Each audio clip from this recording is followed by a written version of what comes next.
মেয়েরা, আজকে তোমাদেরকে আমি চতুর্থ অধ্যায় মানব দেহে রক্ত ও রক্ত সঞ্চালন এটা তোমাদেরকে পড়াচ্ছি। প্রথমে আমাদের জানতে হবে রক্তটা কি। রক্ত হচ্ছে এক ধরনের তরল যোজক কলা। তাহলে রক্তের কাজটা কি? রক্ত আমাদের দেহে খাদ্যবস্তু পরিবহন করে, শ্বাসবায়ু মানে অক্সিজেন পরিবহন করে, কার্বন ডাইঅক্সাইড নিয়ে আসে, অক্সিজেন কার্বন ডাইঅক্সাইড এগুলো পরিবহন করে, রেচন পদার্থ অপসারণ করে, বিপাক নিয়ন্ত্রণ দ্রব্যাদি পরিবহন করে, যেমন ভিটামিন হরমোন এগুলো হচ্ছে বিপাক নিয়ন্ত্রণ দ্রব্যাদি। পানি সাম্য নিয়ন্ত্রণ করে, দেহের উষ্ণতা নিয়ন্ত্রণ করে, অম্ল ক্ষারের সাম্যাবস্থা নিয়ন্ত্রণ করে। এগুলো হচ্ছে রক্তের প্রধান কাজ। আমাদের রক্তের মধ্যে কি আছে? রক্তকে ভাঙলে রক্তকণিকা এবং রক্তরস পাবো। রক্ত কণিকাগুলো কি কি? লোহিত রক্তকণিকা, শ্বেত রক্তকণিকা এবং অনুচক্রিকা। Red blood corpuscle. লোহিত রক্তকণিকার সংখ্যা যদি স্বাভাবিকের চেয়ে বেশি থাকে তাকে বলবো, সেই রোগটাকে বলবো পলিসাইটেমিয়া। আর স্বাভাবিকের চেয়ে যদি কম থাকে তখন তাকে বলবো অলিগোসাইটেমিয়া। এগুলো একটা রোগের নামের কথা উল্লেখ করলাম। আর লোহিত রক্তকণিকা শ্বেত রক্তকণিকা দেখা যাচ্ছে কি 700:1 অনুপাতে থাকে। 700টা যদি প্রতি সিসি রক্তে 700 লোহিত রক্তকণিকা থাকলে শ্বেত রক্তকণিকা থাকবে একটা। আচ্ছা, এবার এগুলোর গঠন কাজ, রক্তকণিকাগুলা কাজ গঠন এগুলো তোমরা সবাই জানো এবং বইতে সুন্দর করে আছে, এগুলো তোমরা পড়ে নিও। এগুলো আর পড়াচ্ছি না। এখন তোমাদেরকে পড়াবো রক্তকণিকাগুলোকে কেন রক্তকোষ বলা হয় না। আমি উত্তরটা এখানে লিখে দিয়েছি। দুইটা কারণে বলা হচ্ছে না। কারণ দুটো হচ্ছে, অধিকাংশ রক্তকণিকায় প্রয়োজনীয় কোষ অঙ্গাণু থাকে না। যেমন লোহিত রক্তকণিকাতে নিউক্লিয়াস, সেন্ট্রিওল, মাইটোকন্ড্রিয়া, গলগি বস্তু ইত্যাদি নেই। ডাব্লিউবিসি ও প্লেটলেটসও অনেক কোষ অঙ্গাণু অনুপস্থিত থাকে। সবগুলো না থাকলেও অনেকগুলো নেই। এছাড়া আরেকটা কারণ, রক্তকণিকাগুলো বিভাজিত হয়ে নতুন রক্তকণিকা তৈরি করতে পারে না। সরাসরি বিভক্ত হয়ে নতুন রক্তকণিকা তৈরি করতে পারে না। এরা মূলত অস্থিমজ্জা স্টেম সেল থেকে উৎপন্ন হয়। এই কারণে রক্তকণিকাগুলোকে আমরা রক্তকোষ বলি না, কণিকা কণিকাই। আচ্ছা, আরেকটা তোমাদের পার্থক্য বলতেছি। প্লাজমা ও সিরামের মধ্যে পার্থক্য কি? তাহলে রক্তের জলীয় অংশ, রক্ত থেকে যদি রক্তকণিকাটা বাদ দিই তাহলে যে জলীয় অংশ থাকে সেই জলীয় অংশটাকে বলবো প্লাজমা। সাধারণত 100 সিসির মধ্যে দেখা যাচ্ছে কি প্লাজমাটা থাকে 55% এবং কণিকাটা থাকে 45%। আর সিরামটা হচ্ছে কি তঞ্চিত রক্তের মিশ্রিত জলীয় অংশটাই হচ্ছে সিরাম। মানে রক্ত জমাট বাঁধার পর সেই জমাট অংশ থেকেও কি আবার তো এক ধরনের তরল নিঃসৃত হয়, সেই নিঃসৃত জলীয় অংশটাকে বলবো সিরাম। আরেকটা পার্থক্য বলি প্লাজমা এবং সিরামে। প্লাজমার মধ্যে কোনো রক্তকণিকা থাকে না, না ভুল বলছি, প্লাজমার মধ্যে রক্তকণিকা, ফাইব্রিনোজেন এগুলো থাকে এবং রক্তের তঞ্চন ধর্মটাও থাকে। প্লাজমার মধ্যে রক্তের তঞ্চন ধর্মটাও থাকে। আর সিরামের মধ্যে দেখা যাচ্ছে কি রক্তকণিকাও নাই, ফাইব্রিনোজেনও নাই এবং তঞ্চন ধর্ম থাকে না। এই হচ্ছে রক্ত সিরামের পার্থক্য। রক্ত তঞ্চন কি বা রক্ত জমাট বাঁধাকে বলবো রক্ত তঞ্চন। সাধারণ কথায় সংজ্ঞা আকারে বলি, ছিন্ন রক্তবাহিকা থেকে রক্তপাত হতে থাকলে যে ভৌত ও রাসায়নিক প্রক্রিয়ায় নির্গত রক্ত তারল্যধর্ম হারিয়ে পিণ্ডে পরিণত হওয়ার মাধ্যমে রক্তক্ষরণ বন্ধ করে তাকে রক্ততঞ্চন বলে। মানে রক্ত জমাট বাঁধার প্রক্রিয়াকে রক্ততঞ্চন বলে। আসল কথা এটা। রক্ততঞ্চন প্রক্রিয়াটি বর্ণনা করো। এটা পরীক্ষাতে একটু বেশি আসে। তাহলে রক্ততঞ্চন প্রক্রিয়াটা 13টা ফ্যাক্টরের সহায়তায় সংগঠিত হয়। সমগ্র প্রক্রিয়াটাকে আমরা 3টা ধাপে ভাগ করে নিতে পারি। ধাপ 1, তাহলে প্রথম ধাপে কি হয়? রক্তনালিকা থেকে রক্তক্ষরণ হলে কোনো কারণে বা কেটে গেলে তখন কি হয়? রক্ত থেকে অণুচক্রিকাগুলা যদি বাতাসের সংস্পর্শে আসে, সাথে সাথে কি হয়? অণুচক্রিকাটা আর কাজ করতে পারে না, এটা কি করে? থ্রম্বোপ্লাস্টিনে পরিণত হয়। অণুচক্রিকাগুলো সাথে সাথে কি জমাট বেঁধে থ্রম্বোপ্লাস্টিনে পরিণত হয়। এই থ্রম্বোপ্লাস্টিন দ্বিতীয় ধাপে কি করে?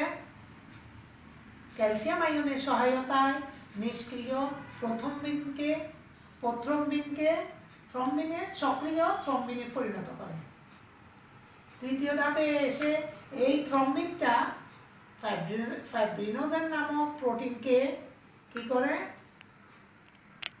ফাইব্রিন মনোমারে পরিণত করে। ফাইব্রিন পলিমারে পরিণত হয় এবং এই ফাইব্রিন পলিমার পরস্পরের সাথে সংযোজন হয়ে শেষে এটা ফাইব্রিন জালকের সৃষ্টি করে। এই জালকের মধ্যে রক্তকণিকাগুলো বাধাপ্রাপ্ত হয়।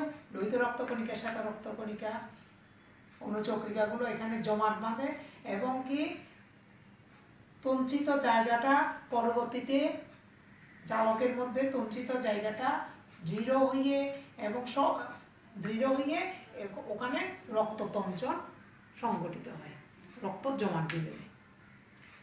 তাহলে এইভাবে আমি এখানে ছক এঁকে দিলাম। এই ছকের মাধ্যমে দেখা যাচ্ছে সমগ্র প্রক্রিয়াটা 3টা ধাপের মধ্যে সংগঠিত হয়ে যায়। রক্ত সঞ্চালনের জন্য আমাদের কি আছে? দেহে ধমনী এবং শিরা আছে। তাহলে এখন আমি জানবো ধমনী শিরার মধ্যে পার্থক্য কি। ধমনীটা কি হৃৎপিণ্ড থেকে উৎপত্তি হয় আর শিরা কৌশিক জালিকা থেকে উৎপন্ন হয়। আর ধমনী অক্সিজেনযুক্ত রক্ত বহন করে, শিরা কার্বন ডাইঅক্সাইড যুক্ত রক্ত বহন করে।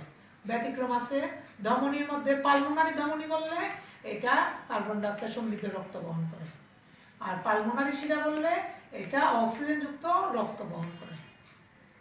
ধমনী সাধারণত পুরু এবং স্থিতিস্থাপক হয়, ধমনীর দেয়ালটা, আর শিরার দেয়ালটা সবসময় কম পুরু কম স্থিতিস্থাপক হয়। ধমনী লুমেনটা সবসময় ছোট হয় আর শিরার লুমেনটা সবসময় বড় হয়। ধমনীর মধ্যে কোনো কপাটিকা থাকে না, কিন্তু শিরার মধ্যে লুমেনটা বড়, কপাটিকা আছে। ধমনীর মধ্যে রক্ত প্রবাহ দ্রুত এবং ঝাঁকুনি সহ, আর শিরার মধ্যে রক্ত প্রবাহ মন্থর এবং ঝাঁকুনিবিহীন। ধমনীর মধ্যে রক্তচাপ বেশি থাকে এবং স্পন্দনময় হয়, আর শিরার মধ্যে রক্তচাপ কম এবং স্পন্দনময় হয় না। ধমনী দেহের গভীরে বিস্তৃত হয়, আর শিরা দেহের পরিধিস্থ অংশে বিস্তৃত থাকে, শুধু দেহের উপরে গভীরে থাকে না। এই হচ্ছে ধমনী শিরার পার্থক্য। আরেকটা প্রশ্ন, রক্তনালীতে রক্ত জমাট হয় না কেন? রক্তনালীর মধ্যে কি রক্তের অণুচক্রিকাগুলো বাতাসের সংস্পর্শে আসতে পারে না, এই জন্য জমাট হয় না।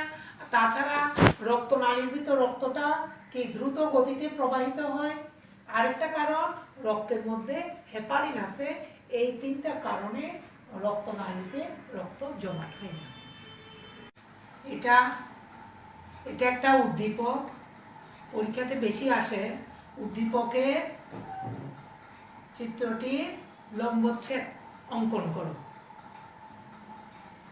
এবং রক্তের গতিপথ দেখাও। তাহলে এটা হচ্ছে একটা মানুষের হৃৎপিণ্ডের লম্বচ্ছেদ। মানুষের হৃৎপিণ্ডে 4টা প্রকোষ্ঠ আছে, 2টো অলিন্দ 2টা নিলয়। এখানে আমি দেখাচ্ছি কি এদিকে এই দুটো হচ্ছে কি বাম অলিন্দ বাম নিলয়, ডান অলিন্দ ডান নিলয়। আর এখানে অলিন্দ এখানে কি আছে আন্তঃনিলয় ব্যবধায়ক, আন্তঃনিলয় ব্যবধায়ক এখানে দেখালাম। আর এখানে কপাটিকা দেখিয়েছে, বাম বাম অলিন্দ থেকে বাম নিলয়ে আসছে, এখানে কপাটিকা আছে, এটাকে বলতেছি আমরা বাইকাস্পিড কপাটিকা। আর এখানে যে কপাটিকাটা আছে ডান দিকে এটাকে বলবো ট্রাইকাস্পিড কপাটিকা। আবার এখানে বাম অলিন্দ থেকে ডান নিলয়ে রক্ত এসে আবার কি হয় বাইকাস্পিড ট্রাইকাস্পিড কপাটিকা বন্ধ থাকলে এদিকে সেমিনুলার কপাটিকা খুলে যায় এবং খুলে পালমোনারি ধমনী দিকে রক্তটা কার্বন ডাইঅক্সাইড যুক্ত রক্তটা বেরিয়ে যায়। আর এদিকে বাম অলিন্দ থেকে বাম নিলয়ে রক্ত আসলে এখানে বাইকাস্পিড কপাটিকা যখন বন্ধ হয়ে যায় তখন এখানে রক্তটা এরোটা দিয়ে অক্সিজেন যুক্ত রক্তটা এরোটা বা ধমনী দিয়ে বেরিয়ে যায়। আর এখানে দেখাচ্ছি রক্তটা এদিকে ঢুকতেছে, পালমোনারি শিরা দিয়ে ঢুকে আমাদের অক্সিজেন যুক্ত রক্ত। আর ডান অলিন্দের মধ্যে ঊর্ধ্ব বা সুপিরিয়র ঊর্ধ্ব মহাশিরা বা সুপিরিয়র ভেনা ক্যাভা আর নিম্ন মহাশিরা বা ইনফিরিয়র ভেনা ক্যাভা দিকে কার্বন ডাইঅক্সাইড যুক্ত রক্ত ডান অলিন্দ থেকে ডান নিলয়ে আসে, এটা দেখালাম। আর এখানে একটু কাপা কাপা দিয়ে এখানে দেখাচ্ছি, এটা হচ্ছে কি আন্তঃনিলয় কর্ডি টেন্ডিনি, কর্ডি টেন্ডিনি এখানে দেখালাম, কর্ডি টেন্ডিনি। এই হচ্ছে মানুষের হৃৎপিণ্ডের লম্বচ্ছেদ এবং রক্তের গতিপথ। আরেকটা জিনিস দেখাবো তোমাদের, হৃৎপিণ্ড কখনো অবসন্ন হয় না কেন? মায়োজেনিক ধর্মের, মানে অনবরত হৃৎপিণ্ড চলে। তাহলে আমাদের হৃৎপেশি সরাসরি ল্যাকটিক অ্যাসিডকে পুষ্টির জন্য ব্যবহার করতে পারে। আমরা জানি ল্যাকটিক অ্যাসিড যদি শরীরে জমা হয় অমনি কি ওইটা অবসাদগ্রস্ত হয়ে যায় সেই পেশিটা, কিন্তু আমাদের হৃৎপেশিটা কখনো অবসাদগ্রস্ত হচ্ছে না। ল্যাকটিক অ্যাসিড হলে ওইটা পুষ্টির জন্য ব্যবহার করে ফেলে, কাজে এটা জমা থাকে না। এই জন্য হৃৎপিণ্ডের মধ্যে দিয়ে এই জন্য দেখা যাচ্ছে, তাই হৃৎপিণ্ড কখনো অবসাদগ্রস্ত হয় না। আরেকটা প্রশ্ন, হৃৎপিণ্ডের মধ্য দিয়ে রক্তের প্রবাহ সর্বদা একমুখী হয় কেন? এখানে যে কপাটিকা আছে এই কপাটিকাগুলা একমুখী খুলে বলে রক্ত সবসময় একদিকে যায়, উল্টো দিকে আবার ফেরত আসতে পারে না।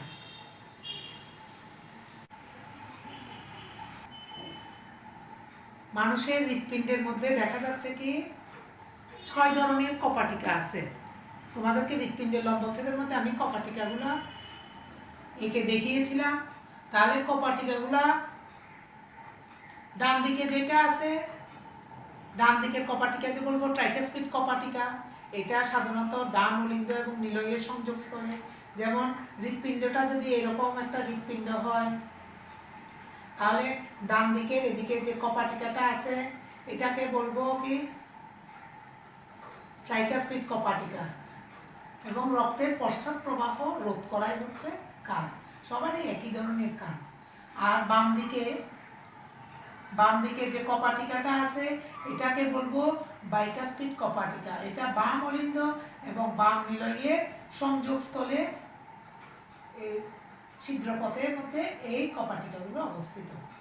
পালমোনারি সেমিনুলার কপাটিকা, পালমোনারি সেমিনুলার কপাটিকাটা হচ্ছে এখানে কপাটিকাটা, এখানে আরেকটা কপাটিকা আছে এরকম করে আঁকতে হয়। এটা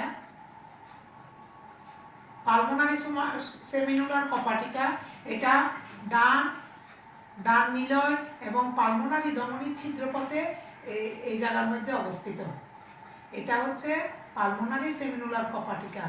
আর এই জায়গায় যে চিত্রটা আছে এটাকে বলবো এওর্টিক সেমিনুলার কপাটিকা। এটা সাধারণত কি বাম নিলয় এবং এই এওর্টার সংযোগস্থলে এটা অবস্থিত। বাম নিলয় এবং এওর্টার সংযোগস্থলে এওর্টিক সেমিনুলার কপাটিকা অবস্থিত। থিবেশিয়ান কপাটিকা করোনারি সাইনাস এবং ডান অলিন্দের সংযোগের ছিদ্রপথে। সাধারণত এই জায়গার মধ্যে থিবেশিয়ান কপাটিকাটা আছে। থিবেশিয়ান কপাটিকা এখানে করোনারি সাইনাস এবং ডান অলিন্দের সংযোগ ছিদ্রপথে। আর একটা হচ্ছে ইউস্টেশিয়ান কপাটিকা, এটা এখানে ইনফেরিয়র ভেনা কেভা এবং ডান অলিন্দের সংযোগ ছিদ্রপথে এখানে ইউস্টেশিয়ান কপাটিকাটা আছে।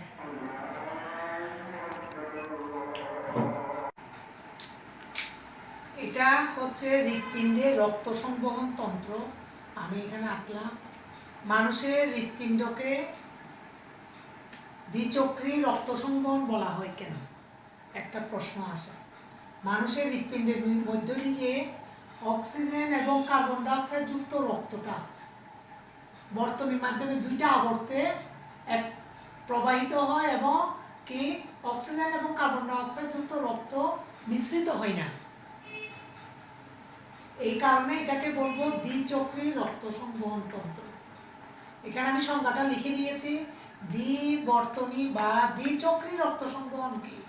যে সংবহনে, এই যে সংবহন এটা এঁকেছি, যে সংবহনে হৃৎপিণ্ডের মধ্য দিয়ে অক্সিজেন সমৃদ্ধ ও কার্বন ডাইঅক্সাইড সমৃদ্ধ রক্ত দুইটি পৃথক চক্রে আবর্তিত হয়। এখানে ফোঁটা দিয়ে আমি দেখিয়েছি কার্বন ডাইঅক্সাইড যুক্ত রক্ত, আর এদিকে সাদা দিয়ে দেখিয়েছে অক্সিজেন যুক্ত রক্ত প্রবাহিত হচ্ছে। তাহলে দুইটা পৃথক চক্রে আবর্তিত হওয়ায় হৃৎপিণ্ডের রক্তের মিশ্রণ হয় না, তাকে বলবো দ্বিচক্রী রক্ত সংবহন।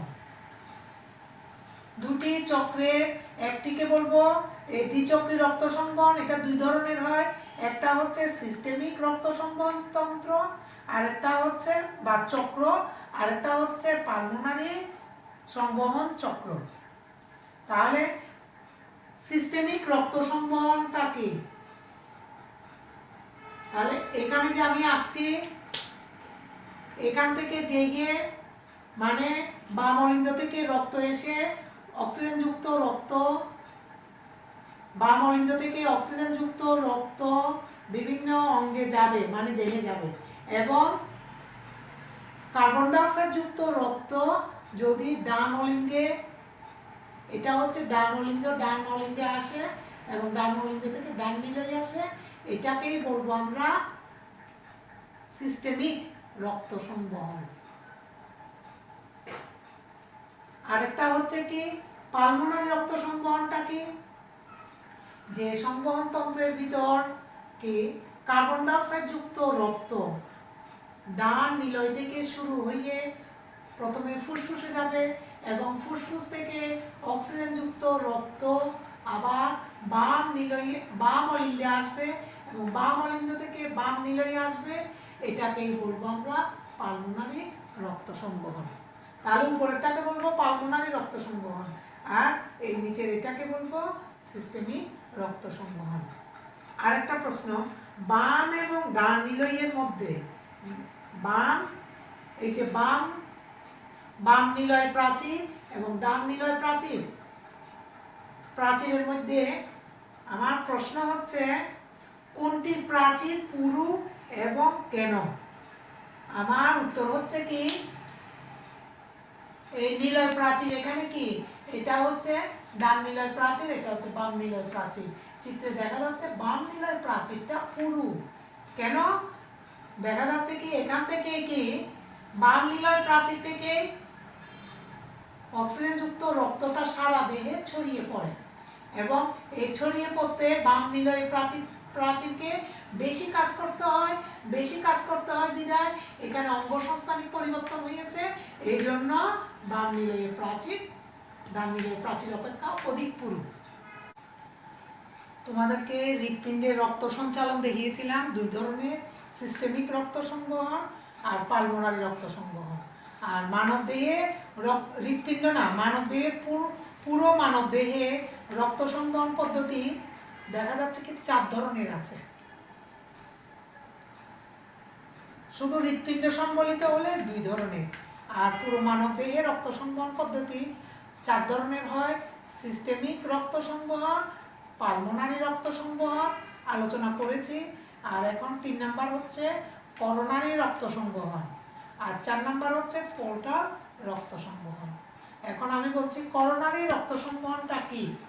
যে সংবহনে হৃৎপিণ্ডের বাম নিলয় থেকে, তাহলে হৃৎপিণ্ডটা যদি 4 প্রকোষ্ঠ বিশিষ্ট হয় এরকম, এটা হচ্ছে বাম নিলয়,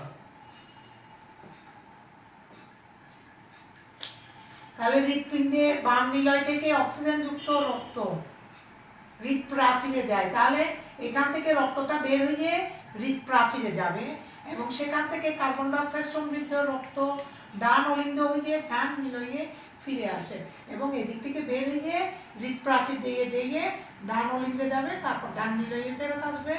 এটাকে বলবো করোনারি সংবহন। তাহলে হৃৎপ্রাচীর দিয়ে যেয়ে এটাকে বলবো করোনারি সংবহন। আর পোর্টাল সংবহনটা কি, যে সংবহনে হৃৎপিণ্ডের বাম অলিন্দ থেকে অক্সিজেন যুক্ত রক্ত কোনো অঙ্গে যায়, তাহলে এখান থেকে কি অক্সিজেন যুক্ত রক্তটা প্রথমে কি ফুসফুসে গিয়েছিল, চিত্রটা যখন প্রথমে এঁকেছিলাম, কোনো অঙ্গে যায় এবং সেখান থেকে কার্বন ডাইঅক্সাইড যুক্ত রক্ত অন্য একটি মাধ্যমিক অঙ্গ হয়ে হৃৎপিণ্ডে ফিরে আসে। তাহলে এটা যখন কি অন্য মানে যকৃতে যাবে, মাধ্যমিক অঙ্গ বলতে এখানে যকৃতকে বোঝানো হয়েছে, অন্য কোনো মাধ্যমিক অঙ্গ হয়ে হৃৎপিণ্ডে ফিরে আসে, তাকে পোর্টাল সংবহন বলে। মানুষের কেবল হেপাটিক পোর্টাল তন্ত্র বিদ্যমান। তাহলে এখান থেকে রক্তটা যেয়ে হৃৎপিণ্ডে যায়, হৃৎপিণ্ডে না, ভুল বলছি, যকৃতে যায়, এই জন্য এটাকে বলছি হেপাটিক পোর্টাল তন্ত্র। বুঝতে পারছো পোর্টাল সংবহনটা কি? রক্ত সরাসরি হৃৎপিণ্ডে না যেয়ে মাঝখানে কি মাধ্যমিক কোনো অঙ্গ হয়ে তারপর হৃৎপিণ্ডে ফেরত আসবে। তাহলে মাধ্যমিক অঙ্গটা কি যকৃতে যাবে, যকৃতে যেয়ে তারপর হৃৎপিণ্ড হয়ে আবার ফেরত আসবে, হৃৎপিণ্ডে ফেরত আসবে, এটাকে বলবো পোর্টাল সংবহন তন্ত্র। আচ্ছা, এই রক্ত আমাদের সারা দেহে প্রবাহিত হয়, কিন্তু প্রবাহিত হওয়ার সময় দেখা যাচ্ছে কি কৌশিক জালি একেবারে ক্ষুদ্র হতে হতে রক্তনালিকার ভিতর দিয়ে যখন রক্ত প্রবাহিত হয়, রক্তনালিকাগুলো সূক্ষ্ম হতে হতে কৌশিক জালিকায় পরিণত হয়। এই কৌশিক জালিকার মাধ্যমে রক্ত আমাদের দেহের প্রতিটা কোষকে পুষ্টি দান করে। তারপরও দেখা যাচ্ছে কি অনেকগুলো কোষ অক্সিজেন সমৃদ্ধ রক্ত পায় না, অক্সিজেন পায় না বিধায় তখন কি হয়, এই লসিকা নামে কিছু কলারস আমাদের দেহের কোষগুলোকে পুষ্টি দান করে। যেখানে কোষিক জালিকাগুলো ভেদ করতে পারে না, সেই জায়গায় এই লসিকা জেগে আমাদের দেহের কলাগুলোকে পুষ্টি দান করে এবং পুষ্টি পায় আমাদের কোষগুলো। তাহলে আমাদের এখানে জানতে হবে রক্ত এবং লসিকার মধ্যে পার্থক্য কি। রক্ত হচ্ছে এটি লাল বর্ণের পরিবহন কলা, আর লসিকা হচ্ছে হলুদ বর্ণের পরিবহন কলা। রক্তনালীতে সুনির্দিষ্ট চাপে প্রবাহিত হয়, আর লসিকা নালীতে চাপহীন প্রবাহিত হয়। রক্ত কি নিয়ে গঠিত? প্লাজমা, আরবিসি, ডাব্লিউবিসি ও প্লেটলেট নিয়ে গঠিত, আর লসিকা প্লাজমা ও ডাব্লিউবিসি নিয়ে গঠিত। রক্তে হিমোগ্লোবিন আছে আর লসিকাতে হিমোগ্লোবিন নেই। রক্ত বেশি পরিমাণ প্রোটিন, ক্যালসিয়াম ও ফসফরাস যুক্ত হয়, আর লসিকা অল্প পরিমাণ প্রোটিন, ক্যালসিয়াম ও ফসফরাস যুক্ত হয়। রক্তের মাধ্যমে শ্বসন গ্যাস ও খাদ্যকণা, বিশেষত শর্করা এবং আমিষ পরিবাহিত হয়, আর লসিকার মাধ্যমে বর্জ্য পদার্থ ও খাদ্যকণা যেমন চর্বি এগুলো প্রবাহিত হয়। এই চর্বিটা লসিকার মাধ্যমে প্রবাহিত হয় বলে দেখা যাচ্ছে কি অনেক সময় লসিকা হলুদ বর্ণের না হয়ে দুধের মতন সাদা হয়ে যায়, তখন এটাকে কাইল বলে, কাইল। আরেকটা কথা দেখায় বলছি, অনেক সময় অন্ত্রের মধ্যে বিলাই আছে না, বিলাইগুলোর মধ্যে যখন চর্বি জমা হয় তখন বিলাইগুলার মধ্যে লসিকাগুলা খুব সুন্দরভাবে বিকশিত হয়, এগুলাকে তখন আমরা বলবো ল্যাকটিয়াল। লসিকার কাজ কি? লসিকার কাজ হচ্ছে কি প্রোটিন পরিবহন করা, অক্সিজেন ও পুষ্টি দ্রব্যের পরিবহন করা, বর্জ্য পদার্থের পরিবহন করা, পানি সাম্য ব্যবস্থা নিয়ন্ত্রণ করা, স্নেহ পদার্থ শোষণ করে। স্নেহ পদার্থ শোষণ করে বলে আমরা ল্যাকটিয়েলকে দেখেছি, আমরা কাইল দেখেছি। দেহের প্রতিরোধ রক্ষায় সহায়তা করে। আমাদের দেহের প্রতিরোধ ক্ষমতা, যেমন কি দেখা যাচ্ছে কি লসিকা সাধারণত লসিকা নালী এবং লসিকা গ্রন্থি নিয়ে গঠিত। লসিকা গ্রন্থিগুলো বা লসিকা গ্ল্যান্ডগুলো যখন অত্যন্ত বড় হয় তখন লসিকা গ্রন্থিগুলোকে আমরা বলবো লসিকা অঙ্গ। সেই লসিকা অঙ্গগুলো হচ্ছে যেমন টনসিল, প্লিহা, থাইমাস, এগুলো হচ্ছে লসিকা অঙ্গ। এগুলো আমাদের দেহে অনেক প্রতিরক্ষায় সহায়তা করে, এই যে রোগ জীবাণু থেকে দেহকে রক্ষা করে। এখানে যেহেতু ডাব্লিউবিসি আছে, এই ডাব্লিউবিসি বা শ্বেত রক্ত কণিকা ফ্যাগোসাইটোসিস পদ্ধতিতে জীবাণু ধ্বংস করে দেহটাকে রক্ষায় সহায়তা করে।